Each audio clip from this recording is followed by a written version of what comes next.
के वक्ता को मैं आपके सामने पेश कर सकूँ और उनको इंट्रोड्यूस कर सकूँ। आज के वक्ता का नाम है मिस्टर सैमुअल हेम्ब्रम। वो अपनी पत्नी के साथ बैठे हुए हैं, मिसेस दीना मेरी हेम्ब्रम। ये 5वें बेटे हैं अपने पिताजी के, जो जिनका नाम है जीपीडी हेम्ब्रम। वो एक सीआईडी इंस्पेक्टर होकर के रिटायर हुए। और ये जो परिवार है जीपीडी हेम्ब्रम का, ये हमेशा से ले मेंबर्स रहे हैं। वो सरकारी नौकरी थी उनकी और इनके सारे बच्चे 7 बच्चों को उन्होंने बड़ा किया। मिस्टर सैमुअल हेम्ब्रम खूंटी में पढ़े और फलाकाटा में भी, रांची में, फिर वो लौरी में अपना पीयूसी किए और फिर गए बहुत मेहनत करके वो अपना पढ़ाई किए वहाँ पर। और उसके बाद जब वे अपना पढ़ाई कर कर रहे थे तो उनको कॉल आया काम करने के लिए। तो वो रांची में आए, एक टीचर की तरह उन्होंने वहाँ पर सर्विस जॉइन किया। परमेश्वर का उनका आशीष रहा, क्योंकि वे टीचिंग करते-करते फिर उन्हें प्रिंसिपलशिप के लिए चुना गया। और जब प्रिंसिपलशिप के लिए उन्हें असम भेजा गया और वहाँ से उनकी पूरा जो अ, जीवन का जो काम करने का अनुभव वहाँ से वो शुरू करते हैं। वो असम गए, वेस्ट बंगाल नक्सलबाड़ी में उन्होंने काम किया प्रिंसिपलशिप। वहाँ से वो राजस्थान गए, फिर वापस रांची आए, कानपुर उस बीच भी गए। उसके बाद काम करते-करते उनको लगा कि अ, उनको अपना एक स्कूल खोलना चाहिए। वो मिशन में थे और उन्होंने बहुत सारे कामों को सीखा और ये बहुत स्ट्रॉन्ग तरीके से उनको लगा कि नहीं, हमें बाहर निकल के काम करना है। उनके काफ़ी दोस्त थे जिन्होंने उन्हें प्रेरित किया इसे करने के लिए, और सबसे बड़ा तो वो प्रार्थना किए इस चीज़ को लेकर के। मिस्टर सैमुअल और मिसेस दीना हेम्ब्रम, इन दोनों ने बहुत प्रार्थना किया और उन्होंने घाटशिला नाम का एक छोटा जगह चुना, जहाँ पर वो अपना स्कूल खोल सकते हैं। आज 25 से 26 साल हो गया है उनको स्कूल चलाते हुए, और वे डायरेक्टर हैं, उनके बेटे प्रिंसिपल है स्कूल के, और वो बहुत अच्छा काम कर रहे हैं। ये स्कूल बहुत जाना जाता है आस-पास के जगहों में कि बच्चे यहाँ पर सही शिक्षा उनको मिल रहा है। उनका जो मॉरल लर्निंग है वो बहुत स्ट्रॉन्ग है। यहाँ के बच्चे बहुत सारे जगहों में जाकर के उन्होंने बहुत बड़ा और अच्छा स्टैंड किया है। और मिस्टर और मिसेस हेम्ब्रम, ये दोनों एक जीवते जो है गवाही है। उनका जीवन एक बहुत बड़ा गवाही है। जब लोग उनके जीवन को देखते हैं तो वो हमेशा प्रेरित होते हैं। और मैं बहुत खुश हूँ कि वे आज परमेश्वर का वचन से आपके सामने शब्दों को पेश करने जा रहे हैं, और मैं आशा करती हूँ कि आप सब इससे आशीषित होंगे। तो मैं इस वक़्त ये समय मिस्टर सैमुअल हेम्ब्रम को देना चाहूँगी और मिसेस दीना हेम्ब्रम को, जो मेरे माता और पिता हैं, कि वो ये समय ले और हमें परमेश्वर के वचन से आशीषित करें। धन्यवाद। धन्यवाद सुंदर इंट्रोडक्शन के लिए। ईश्वर की कृपा है, ईश्वर की दया है, जिसके चलते आज हम लोग यहाँ हैं और आपके सामने उसकी गवाही और उसके वचन को आपके साथ बांट सकते हैं। इससे पहले कि हम आज के वचन में जाएं, मेरी मिसेस वो कही कि हम लोग गीत गाएंगे, तो हम बोले ठीक है, गीत गाओगे, चलो हम लोग गाते हैं। और हम लोग एक गीत, मैडम का चुना हुआ गीत है, जो क्रूस पे कुर्बान है वो मेरा मसीहा है, हर जख्म जो उसका है वो मेरे गुनाह का है।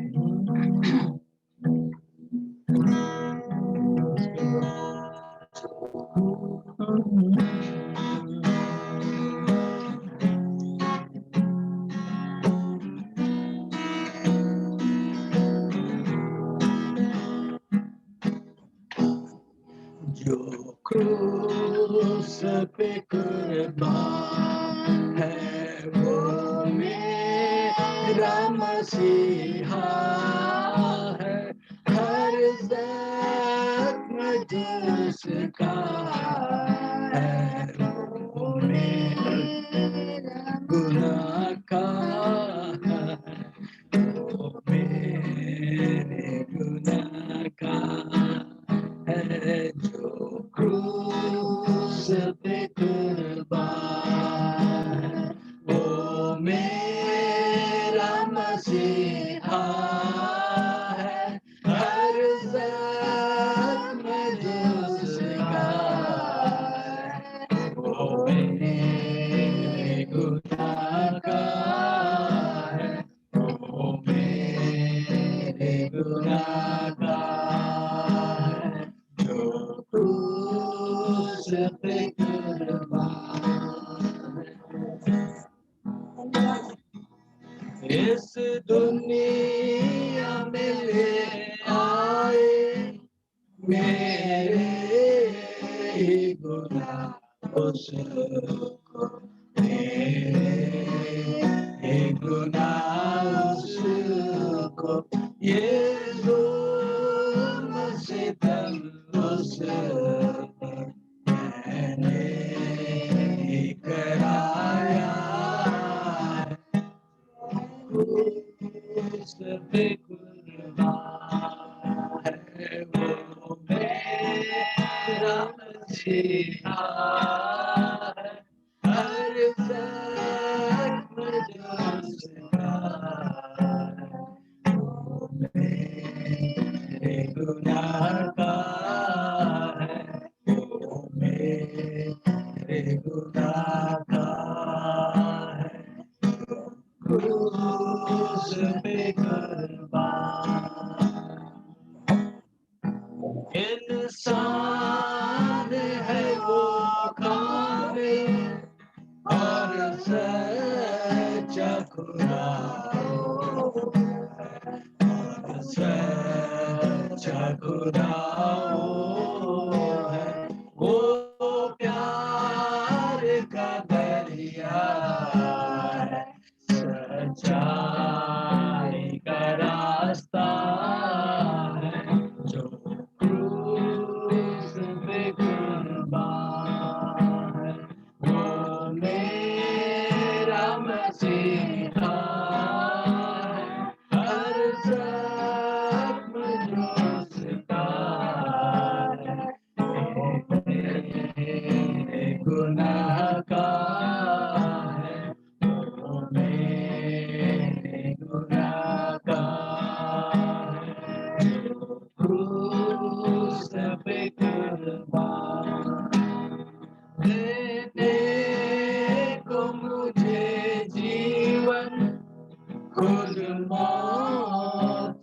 सही उसने, खुद मौत सही उसने, क्या खूब है कुर्बानी, क्या प्यार अनोखा है, क्रूस पे कुर्बान, वो मेरा मसीहा है, हर जख्म जो उसका है, वो मेरे गुनाह का है, वो मेरे गुनाह का है, क्रूस पे कुर्बान।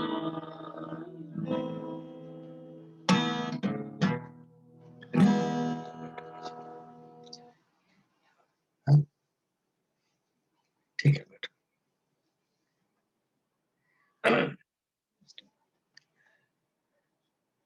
ईश्वर का धन्यवाद हो।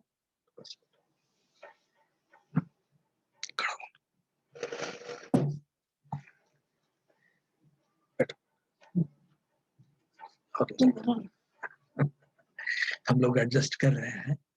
मैं आप सबके सामने आज का वचन पेश करना चाह रहा हूँ और वचन के साथ साथ मैडम भी चाहे कि वो गीत गाए और अभी हमारे साथ बैठी है और मिल करके हम लोग सब कुछ प्राय करते आए हैं और अभी भी मिल करके हम लोग दोनों जन अपने आप को प्रेजेंट कर रहे हैं और ईश्वर की बहुत बड़ी कृपा है अब तक कि हम लोग भले चंगे हैं। मेरी बेटी के द्वारा आपने गवाही में सुना कि मैडम कौन सा बीमारी था?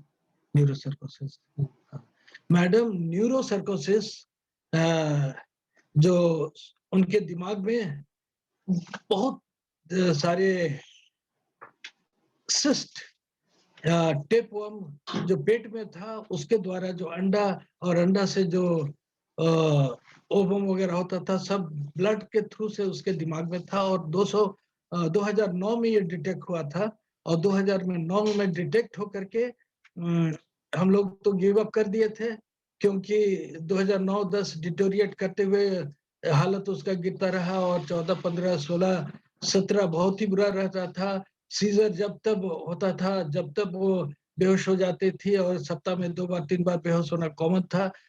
लेकिन ये 18 और 19 और 20 के बाद वो ग्रेजुअली इम्प्रूव करने लगे और आज आपके सामने बैठी है, बात बात करती है और प्रार्थना भी करती है, सब कुछ करती है।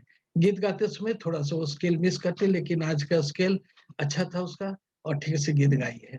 और मेरी भी ग्लूकोमा से हम अफेक्टेड थे। हाँ?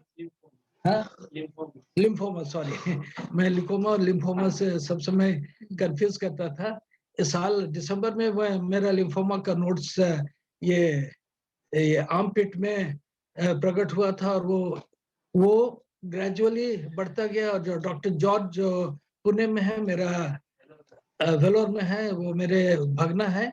उनसे हम लोग दिसंबर में कंसल्ट किए थे और कहा था कि वेलोर आ जाना।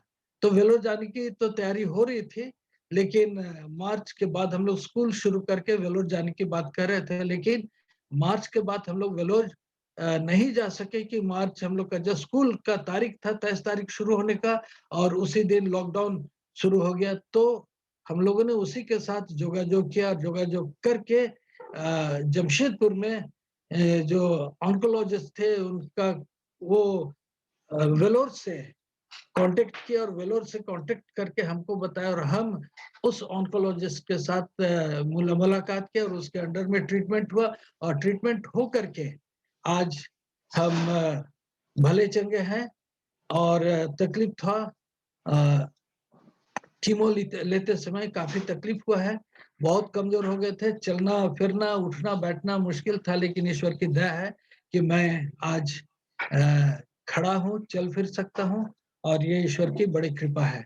और इस कारण मेरे लिए एक बहुत बड़ी जिम्मेवारी हो जाती है कि मैं ये जीवन जो ईश्वर हम लोग को दिया है, मेरे मिसेस को दिया, हमको दिया और ये जीवन जब हम पाते हैं, तो इस जीवन को हमको यूँ ही व्यर्थ नहीं गँवाना है।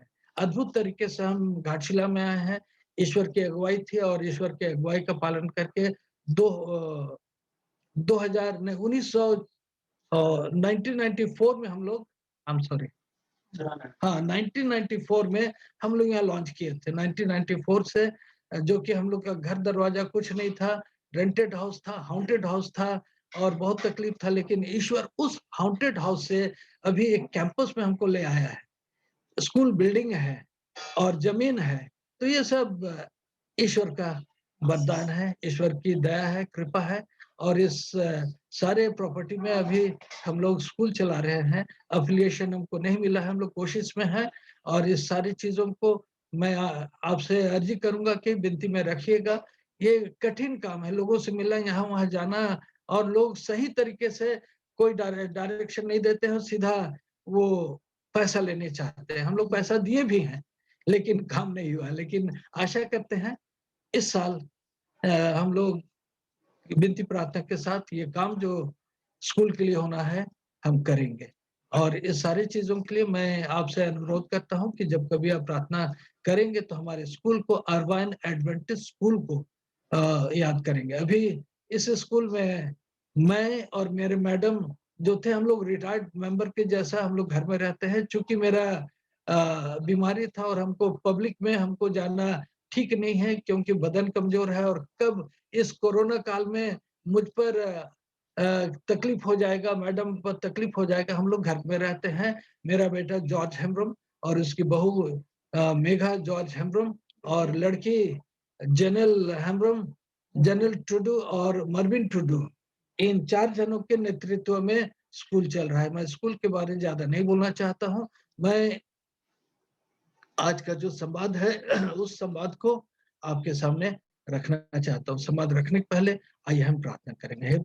आइए हम सर झुकाएंगे, प्रार्थना करेंगे। आइए हम प्रार्थना करें। हे हमारे स्वर्गीय पिता, तुझको धन्यवाद देते हैं। तू हमारा प्रभु है, हमारा सृष्टिकर्ता है और आज 24/7 में तू तेरे सामने हम लोग को बैठने का मौका दिया और जितने कोई 24/7 से जुड़े हुए हैं और जितने को जुड़े हैं उन सबको तेरे हाथ में सौंपते हैं और उन सब के लिए तेरी आत्मा की अगुवाई चाहते हैं।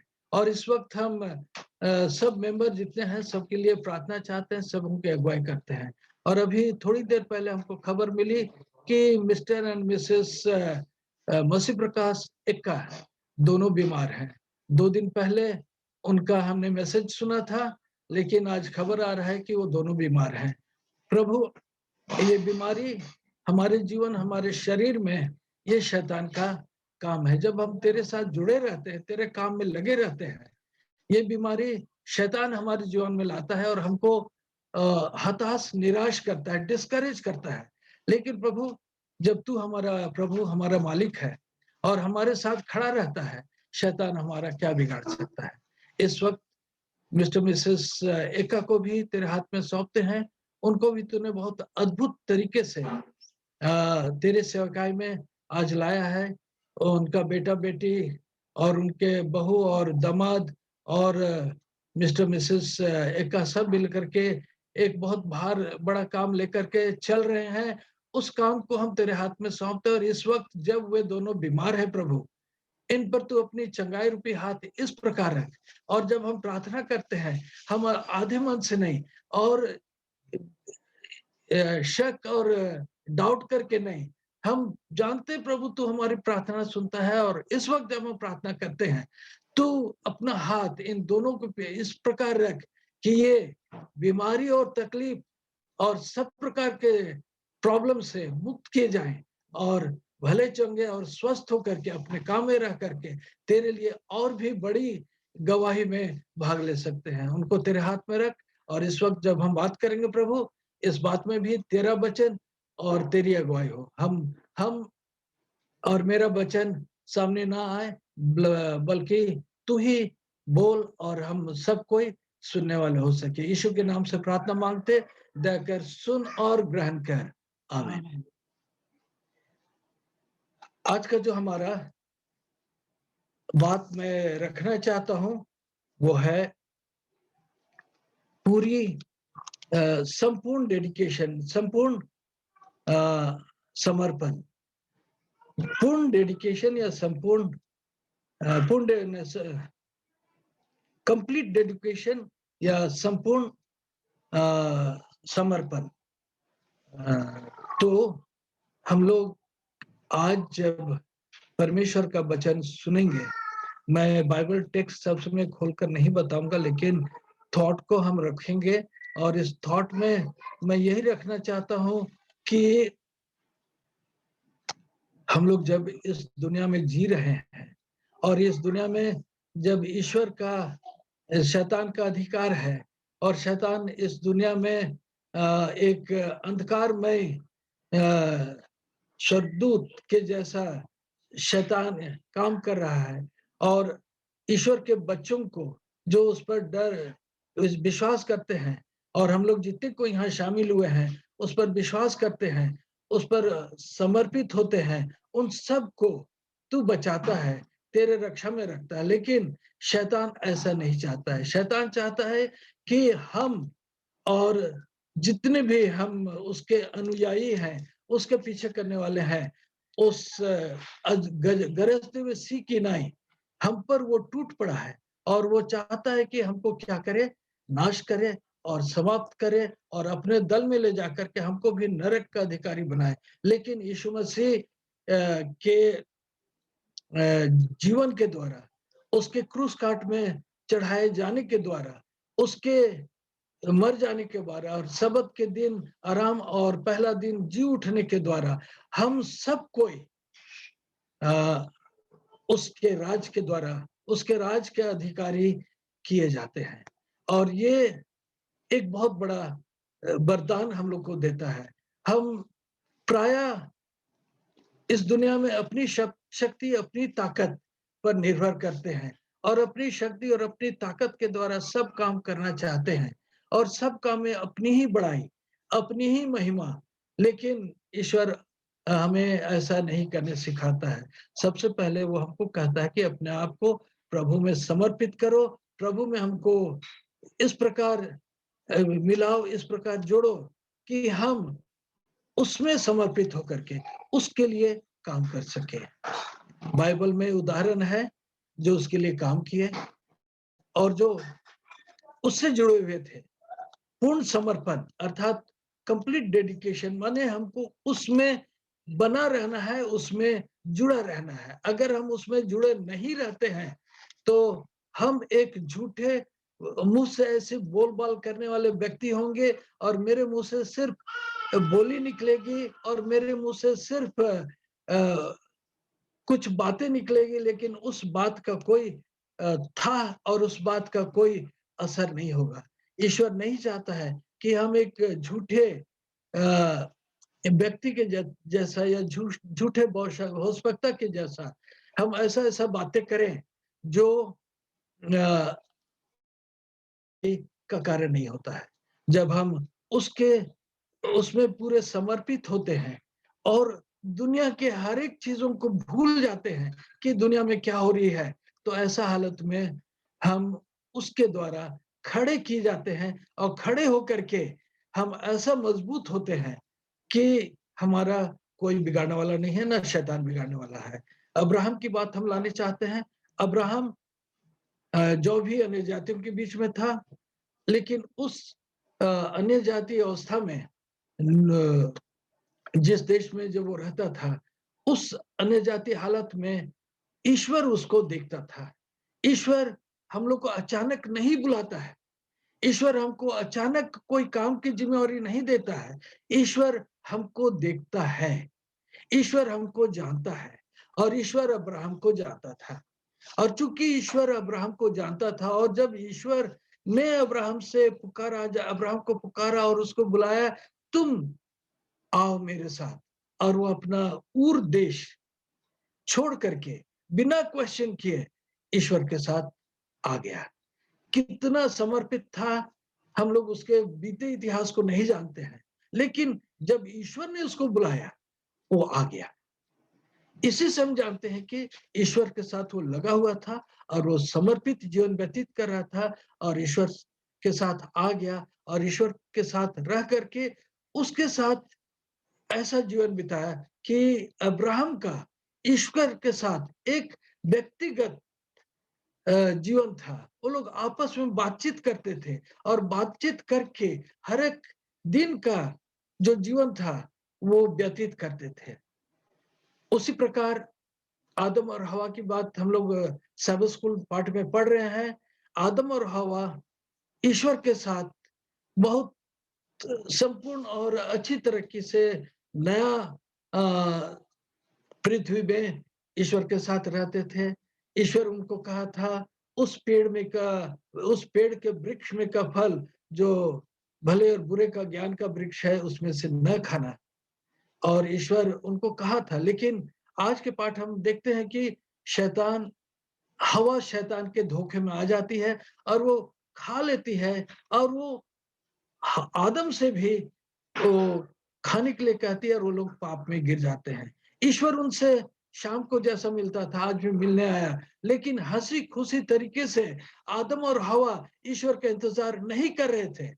ईश्वर को बुलाना पड़ा और ईश्वर कहा, आदम तू कहाँ है? आदम तू कहाँ है? और ईश्वर जानता था कि आदम कहाँ है। ईश्वर जानता था कि आदम क्या किया है और जानने पर भी उसको ईश्वर पुकारा कि आदम का जवाब क्या होता है। और आदम डरा हुआ था, आदम छिपा हुआ था और अपने नंगे हालत को छिपाने के लिए अंजीर का पत्ता को सिलाई करके अपने आप को ढांप लिया था और उस छिपे हुए स्थान से कहता है, हे प्रभु, मैं यहाँ हूं। ईश्वर कहा, तुमको कौन बताया कि तुम नंगे हो? और तब वो लोग पाप स्वीकार किया, बोले जिस वृक्ष के फल को तुमने खाने मना किया था हमने खाया और वे पाप के अधीन हो गए और पाप उस समय से हमारे इस दुनिया में आ गया है। हम इस पाप के अधीन में हैं। पाप इस दुनिया में बहुत बड़ा अत्याचार किया। नूह के समय पाप इतना बढ़ गया था, ईश्वर को मजबूर होकर के इस पृथ्वी को नाश करना पड़ा। अपनी सृष्टि, अपना बनाया हुआ सब कुछ को ईश्वर क्या करता है? नाश कर देता है। सदोम और गमोरा अब्राहम के टाइम में और लूत के समय में, और लूत उसी सदोम और गमोरा का निवासी था। पाप इतना बढ़ गया था कि ईश्वर सदोम और गमोरा को नाश किया और नाश करके कुछ भी नहीं रखा। आग और गंधक पृथ्वी से बरसा और सदोम और गमोरा पूरी रीति से क्या हो गया? नाश हो गया। तो इन सारे नाश और इन सारे विनाश जब देखते हैं, क्या ये विनाश हमारे जीवन में क्या कुछ डर और भय पैदा नहीं करता है? ईश्वर सृष्टि करता है, सृष्टि करके हमको इस दुनिया में रखा है और जैसा आदम और हवा पाप किए, पाप करके ईश्वर को बहुत दुख लगा और दुख लगने के बाद वो क्या करता है? आदम और हवा को यूं ही नहीं छोड़ देता है। उनके तकलीफ और दुख को वो जानता है और समझता है और उसके दुख और तकलीफ से उसको क्या करता है? छुड़ा करके उसको प्रतिज्ञा देता है और प्रतिज्ञा दे करके कहता है कि ये सांप तेरे वंश के द्वारा नाश किया जाएगा, ये सांप का सिर कुचला जाएगा और ये सांप और इसका वंश उस सिर कुचलने वाले को ही एड़ी को डसेगा। और ये भविष्यवाणी यीशु मसीह के आगमन में पूरा होता है और पूरा होकर के वो क्रूस पर चढ़ाया जाता है। कल गुड फ्राइडे सारी दुनिया मानेगी। आज शाम को यीशु मसीह पकड़ाया जाएगा, इस प्रकार हम जानते हैं।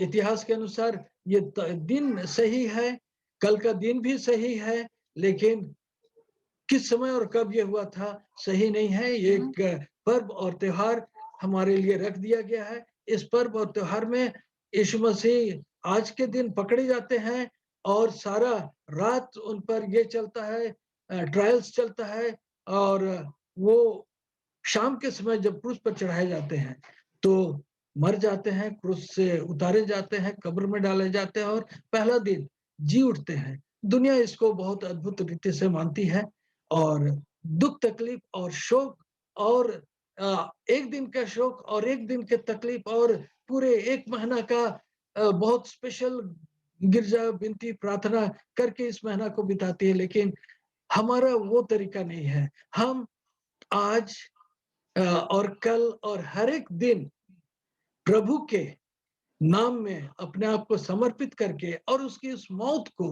और उसके दुख उठाने को और उसके जी उठने को हर एक दिन याद करें और हर एक दिन के पश्चाताप में हम अपने आप को नम्र और अपने आप को इस प्रकार करें कि हम उसके पैरों तले गिराए जाते हैं और पैरों तले गिराए जाते हैं। अपने तौबा ने अपने पापों का हम तौबा करते हैं और अपने पापों से तौबा प्राप्त करके उसके साथ चलने के लिए कोशिश करते हैं हर एक दिन। और यही हमारा डेडिकेशन है, हमारा समर्पण है। मिसेस वाइट कहती है कि हम जब उसके पास आते हैं तो ऐसा ना आए कि आज आए और आज आशीष पा करके कल हम नॉर्मल हो गए और कल उसको भूल गए। हमारा प्रार्थना एक साधारण प्रार्थना नहीं होना चाहिए। आजकल जैसा हम लोग प्रार्थना करते हैं और प्रार्थना करके भूल जाते हैं, प्रार्थना करके भूल जाते हैं कि क्या प्रार्थना किए थे, किसके लिए किए थे। ईश्वर हमको संपूर्ण रीति से उसके संगति में लाता है, प्रार्थना में बुलाता है, और ऐसा प्रार्थना वो नहीं चाहता है, ऐसा प्रार्थना वो नहीं चाहता है कि हम हल्के मन से कुछ प्रार्थना करते। ईश्वर हमको समर्पित और पूरे मन से उसके पास आने के लिए कहता है और प्रार्थना करने कहता है, और ऐसा प्रार्थना का हमको उत्तर मिलता है। ऐसा प्रार्थना सुना जाता है और हम जो मांगते हैं वो मिलता है। और अगर हम हल्के तरीके से प्रार्थना करते हैं, हमारा उस प्रार्थना का हमको जवाब नहीं मिलेगा। रोज हम प्रार्थना करते हैं, रोज वही प्रार्थना करेंगे, उसका जवाब नहीं मिलता। लेकिन हम समर्पित रीति से जब उसके पास प्रार्थना में आते हैं, तो हमको ईश्वर सुनता है। तो इस प्रार्थना में हम जब करते हैं, तो उस प्रार्थना में किस चीज की आवश्यकता होती है? प्रार्थना में हमको विश्वास करना है, प्रार्थना में समर्पित होना है। और जब हम अपने आप को समर्पित किए हैं, समर्पित हो करके हमारा विश्वास एक जिंदा विश्वास होना चाहिए। हमें विश्वास में मजबूत होना चाहिए। जब हम विश्वास में मजबूत नहीं होते हैं और एक हम विश्वास करते कहते हैं, तो वो विश्वास हमारे लिए कोई फायदा, कोई काम नहीं करता है। हमारा विश्वास एक पक्का विश्वास होना चाहिए, और इस पक्के विश्वास के द्वारा जब हम उसके पास आते हैं, तो हमको क्या करता है? हमारी प्रार्थना सुनता है और जो हम मांगते हैं उसको देता है। और कमजोर लोग से भी यही कहता है कि तुम पूरे संपूर्ण मन और संपूर्ण शक्ति के साथ और पूरे डेडिकेशन के साथ उसके पास आओ, और वो हमारी और आपकी और सबों की प्रार्थना सुनेगा। तो हम आज के युग में जब हम जीवन व्यतीत कर रहे हैं, तो हमारा लक्ष्य और हमारा उद्देश्य यही होना चाहिए कि हमारा जीवन किस प्रकार का है।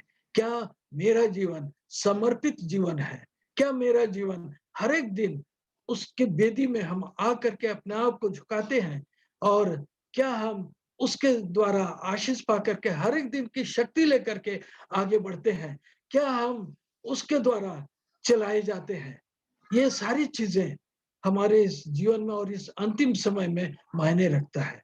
हम जो कुछ करते हैं, हमारा हमको कहती है सिस्टर वाइट, और बाइबल में कहता है प्रार्थना के विषय में कहता है कि सब समय हमको प्रार्थना में लगे रहना है। सब समय हमको प्रार्थना में लगे रहना है। सब समय प्रार्थना में लगे रहना जो बाइबल में हमको कहता है, निरंतर प्रार्थना में लगे रहो। और इंग्लिश में मैं याद नहीं कर रहा हूँ, तो निरंतर प्रार्थना में लगे रहो। और ये प्रार्थना निरंतर हम लगे रहते हैं, तो ये बात नहीं कि हम जाके घुटना टेक के सब समय प्रार्थना करते रहें। नहीं, ईश्वर हमको सीक्रेटली और चुपचाप से अपने मन में उसको याद करते हुए प्रार्थना में लगे रहना है। क्योंकि हर एक मुहूर्त, हर एक क्षण हमको इस जीवन में एक डिसीजन लेने का एक समय आता है। हम लोग हर एक क्षण डिसाइड करते हैं, और जब हर एक क्षण हम डिसाइड करते हैं, तो वो डिसीजन मैं नहीं करता हूँ, वो डिसीजन मैं नहीं करता हूँ। उस हर एक डिसीजन का मालिक मेरा ईश्वर पिता है, और हम उससे जुड़े हुए रहते हैं और उससे लगे रहते हैं। तो हमें गलत डिसीजन लेने में गलत डिसीजन या गलत जो नीति है उसको लेने में हमको सहायता करेगा। हम गलत डिसीजन नहीं लेंगे, गलत रास्ते में हम नहीं जाएंगे, लेकिन हमको अपनी धीमी आवाज से वो कहेगा कि बेटा या बेटी, तुम जो रास्ता ले रहे हो वो गलत है, और हमको अपना रास्ता दिखाएगा। और इस जीवन में ये डिसीजन बहुत ही इंपॉर्टेंट है। हम अकेले होकर के थोड़ा भी हम भटक जाते हैं, शैतान उसी वक्त हमारा वो मौका ले लेता है, और मौका लेकर के हम पर टूट पड़ता है। मौका लेता है और हम पर टूट पड़ता है, और वो चाहता है कि हम उससे इसी प्रकार हम भटके रहें। और हम जब उससे भटकते हैं, वो हमको अपने कब्जे में ले लेता है। लेकिन ईश्वर और सिस्टर वाइट हमको बार बार अपनी पुस्तक, भिन्न भिन्न पुस्तक में सभी जगह यही बताती है कि हमको उससे जुड़ा हुआ रहना है। बाइबल में हम लोग को यीशु मसीह बताते हैं कि मैं दाखलता हूँ और तुम डालियां हो। मैं दाखलता हूँ, यीशु कहता है, और तुम डालियां हो, और जो मुझसे जुड़ा रहता है वो बहुत फल लाएगा, और जो मुझसे जुड़ा नहीं रहता और जो फल नहीं लाता, वो डालियां क्या कर दी जाएगी? काट दी जाएगी, और क्या में झोंक दिया जाएगा, आग में झोंक दिया जाएगा और जला दिया जाएगा। और जब यीशु मसीह कहता है कि मैं दाखलता हूं और तुम डालियां हो, तो पौधा और ब्रांच, वाइन एंड ब्रांच का जो रिलेशनशिप है, वो रिलेशनशिप इस प्रकार होना चाहिए कि हम सब समय दाखलता से जुड़े रहें। सब समय हम दाखलता से जुड़े रह करके दाख के दाखलता जो जमीन से जुड़ी हुई है, और जमीन से जो पानी और रस खींच करके लाता है, और वो रस हम उसको हम पीते हुए पाए जा सके। वो रस जो दाखलता के द्वारा हमको मिलता है, डाली होने के द्वारा हमको जो मिलता है, इस प्रकार हम उसका सेवन करते रहें कि हमारे जीवन में क्या होगा? फल दिखाई देंगे। और वो फल क्या है? हम लोग सब जानते हैं, गलाती की पुस्तक में हम जानते हैं, पवित्र आत्मा का फल। और वही फल है, उस फल के द्वारा हम पहचाने जाएंगे कि हम ईश्वर के हैं या हम शैतान के हैं। गलाती की पुस्तक में उसी से आगे शैतान का फल, और जितने भी इस दुनिया की गंदी चीजें हैं, सबको उसमें जिक्र किया गया है। दुनिया की जितनी भी गंदी चीजें हैं, उसमें उसको जिक्र किया गया है। और वो सारी चीजें, वो आत्मा का फल नहीं है, वो शैतान और शरीर का फल है। और ये शरीर, हम जो जीवन यापन करते हैं, ये शारीरिक जीवन है, और शारीरिक जीवन में हम क्या होते हैं? शैतान के द्वारा, उसके आत्मा के द्वारा, उसके दूतों के द्वारा बहकाए जाते हैं, और उसके दूतों के द्वारा बहकाए जाकर के गलत काम में हम चले जाते हैं। तो हमको देखना है कि क्या हम दाखलता से जुड़े हुए हैं, और दाखलता से जुड़े रहेंगे तो दाख के डालियों में फल खिलेगा, और वो पवित्र आत्मा का फल होगा। और उस पवित्र आत्मा के फल के विषय में क्या कहता है? वो फल होगा जिसके द्वारा हम पहचाने जाएंगे। यीशु मसीह कहता है कि तेरे भले कामों के द्वारा जो तुम करते, उस तेरे भले कामों के द्वारा तेरी पिता जो स्वर्ग में है उसकी महिमा होगी। तो हम उससे इस प्रकार जुड़े रहें कि हम जो काम करते हैं वो भला काम होगा, और उसके द्वारा ईश्वर की महिमा होगी। हम ऐसा काम कभी ना करें कि ईश्वर का निंदा, ईश्वर उसके द्वारा श्रापित होगा। मैं आज बोलने का मैं यहाँ विराम लगाना चाहता हूँ, और मैं ईश्वर को धन्यवाद देना चाहता हूँ कि ईश्वर हम लोग को कुछ चेतावनी का वचन आज हम लोग को दिया। मैं नहीं, लेकिन ईश्वर का वचन जो हमारे द्वारा आप सब और हम सब के लिए कह रहा है। और अंतिम समय में समय बहुत कम है। सिस्टर वाइट कहती है कि हम लोग बोरोड लाइफ, यानी हम उधार का समय लेकर के जीवन यापन कर रहे हैं। तो हमारे बोरोड लाइफ में हमको जीवन में हमको ईश्वर के पास समर्पित होकर जीना है। बहुत जल्दी दया का दरवाजा बंद होने वाला है, और जब दया का दरवाजा बंद हो जाएगा, और जब हम हल्के तरीके से जीवन व्यतीत कर रहे हैं, ईश्वर में समर्पित नहीं है, तो दया का दरवाजा बंद हो जाएगा, और हमारे लिए समय नहीं रहेगा। हमारे लिए कह दिया जाएगा, I am sorry if I am not prepared, if I am not fully dedicated, if my life is not in life with my Savior, then sentence will be repeated for me, I'm sorry, you are not admitted. और जब हम admitted होते हैं, दया का दरवाजा के अंदर आते हैं, ईश्वर अपने रक्षा में हमको ले लेगा। God will take care of me in his shelter in his care and protection. क्या हम दया का दरवाजा जब बंद किया जाएगा, दया का दरवाजा के समय क्या हम दया के दरवाजे के बाहर होंगे, क्या दया के दरवाजा के अंदर होंगे? प्रकाशित वाक्य में जैसा कहता है, जो पापी से पापी बना रहे, जो गलत में चलता है गलत बना रहे और सब बुरा करते रहे, और जो धर्मी है और जो न्यायी है सो न्यायी बना रहे। ईश्वर हम सबको मदद करे कि हम ईश्वर में इतना ज्यादा समर्पित हो और उस परफेक्शन में इतना नजदीक आ जाए कि हमारे जीवन में सिर्फ और सिर्फ ईश्वर की महिमा दिखाई दे, और इस प्रकार से हम ईश्वर से परिपूर्ण होकर के, ईश्वर की आत्मा से परिपूर्ण होकर के जीवन व्यतीत करेंगे। और मैं नहीं, बाकी दुनिया के लिए हम एक रोशनी और गवाही का कारण बन सकेंगे, और ईश्वर हम सबको आशीष देगा। ईश्वर हम सबको आशीष दे और ईश्वर हम सबकी अगुवाई करे, और दया का दरवाजा जब बंद होगा तो ऐसा मदद करे कि हम दया के दरवाजा के बाहर नहीं लेकिन अंदर हों, उसके रक्षा, उसकी देखभाल में हम पाए जा सके। ईश्वर हम सबको और जितने यहाँ बैठे हैं सबको, और उन विशेष लोगों को जो बीमार में है, और एक लेडी के लिए प्रार्थना बार-बार की जाती है, उसका बेटा तकलीफ में है। आइए हम लोग सब मिल करके उस बहन के बच्चे को हम लोग याद करें, ताकि वो बच्चा जो तकलीफ में है वो भला चंगा हो। और इस वक्त मिस्टर मिसेस एका को भी हम लोग प्रार्थना में रखें कि वो भले चंगे और बीमारी से दूर किए जाए। ईश्वर हम सबको आशीष दे। धन्यवाद।